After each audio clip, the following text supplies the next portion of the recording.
of that. We are under sanctions, financial sanctions of European Union, because we don't let the illegal migrations to come to Hungary. We're going to be talking trade. We're going to be talking a little bit of Russia, Ukraine. We'll be talking about energy and energy prices. We have energy down to a pretty low point right now in the United States. We're drilling, drill baby drill, we call it, but energy costs are very low. Our general costs are very low. Viktor has had a very hard stance on, more than anything else, immigration. We're looking at it because it's very difficult for him to get the oil and gas from other areas. As you know, they don't have the advantage of having sea. It's a great country. It's a big country, but they don't have sea. They don't have the ports. And so they have a difficult problem. There's another country that has that same problem, by the way. But when you look at what's happened with Europe, many of those countries, they don't have those problems, and they buy a lot of oil and gas from Russia. And as they know, I'm very disturbed by that because we're helping them and they're going and buying oil and gas from Russia. So that question could be really asked maybe more accurately if you talked about many European countries, not Hungary necessarily, because Hungary is in a different position. But many European countries are buying oil and gas from Russia, and they have been for years. And I say, what's that all about, right? Thank you. So that will be one of the issues for today, to explain clearly what would be the consequences for the Hungarian people and for the Hungarian economy not to get oil and gas from Russia, because we are supplied by pipelines. Pipeline is not an ideological or political issue, it's a physical reality, because we don't have port, exactly as the President explained to you. So we will negotiate on that point. It's vital for us anyway. Mr. Orban, the Europeans would not take that hard line, what they have today on the war. Remember that we're talking, but we'll report on that later.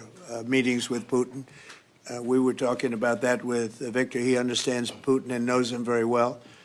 And I feel that, I mean, I'm going to let you say what you think, but I think that Viktor feels we're going to get that war ended in the not too distant future. Viktor, do you want to talk about that?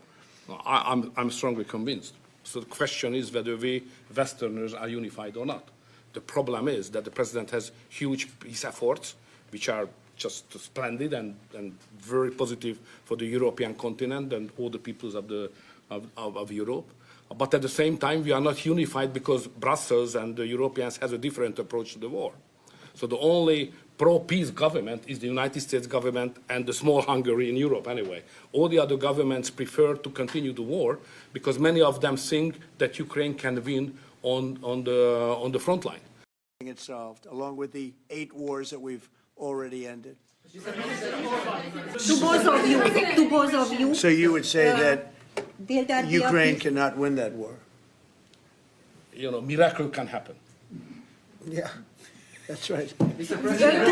Unrecognizable now because of what they've done. And Hungary is very recognizable. Yes. The basic dispute is they just don't want to stop yet. And I think they will. I think it's taken a big toll on Russia, a big toll on both countries, obviously, but it's taken a big toll. They're losing 7,000 soldiers a week. That's a big toll. We've had a great relationship. The United States... Look, the war would have never happened. If I were president, the war would have never happened. I think you would agree with that. This war would never have happened if I were president. It's stupid that it happened. But it did happen. I inherited the war, and I think we're going to get it ended not too distant future. All of them. Now, just so you understand, do you remember that the Biden administration... You mean a meeting with President Putin? Yes. You mean in Hungary? Well, I'd like to keep it in Hungary, in Budapest. That meeting, it turned out I didn't want to do that meeting because I didn't think anything was going to be happening of significance. But if we have it, I'd like to do it in Budapest. Yeah, it'd be good. Mr. President. A big country economically. We do, you know, billions of dollars in trade with Hungary. I think we agree that the war is going to end. Sometimes people have to fight it out a little bit longer, but I think we agree that the war is going to end in the not-too-distant future. Do you want to talk about that, Viktor? I have some ideas, and I will present it to the President, how to stop it. No, but they're coming my way. My question to you. You're right. Wait a minute. I mean, Hungary, as an example, had no relationship with the United States, even though we do, billions of dollars in trade with Hungary. Hungary's a big country economically. We do, billions of dollars in trade with Hungary. Why would they give that up? We terminated the filibuster. Voter ID, no mail-in voting, no cash bail, no... For more such videos, subscribe to the NewsX YouTube channel, hit the bell icon.